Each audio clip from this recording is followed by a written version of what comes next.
వేటగాని ఉరిలో నుండి ఆయన నిన్ను విడిపించును. కీర్తనలు 91 అధ్యాయము 3వ వచనం. మానవుని పతనము చేయనవి 3: స్త్రీ, సిరి, అహం. స్త్రీ వలలో అనగా దెలీలా వలలో చిక్కిన సంసోను పతనమైపోయాడు. సిరి అనే ఉరిలో చిక్కిన ధనవంతుడు పాతాళంలో యాతన పడుతున్నాడు. హేరోదు అహంకారముతో విర్రవీగి పురుగులు పడి చనిపోయాడు.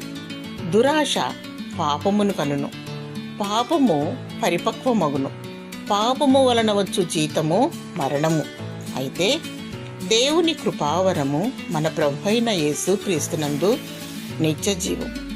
ప్రేమ మోజులో పడి నీవు సమస్యలను తెచ్చుకుంటున్నావు. దైవ చిత్తమును గురించి ప్రార్థించు, వేచి ఉండుము. ఆశతో, దురాశతో, లోభంతో, డబ్బు వ్యామోహంతో పడి ఉరికి గురవుతున్నావు. అహంభావముతో గర్వించి వినాశనాన్ని కొని తెచ్చుకుంటున్నావు.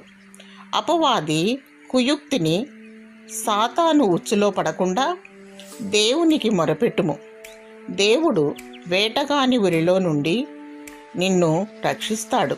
నాశనకరమైన తెగులు రాకుండా నిన్ను కాపాడుతాడు. దేవుడు నిన్ను భద్రపరిచి కాపాడునుగాక. ఆమేన్.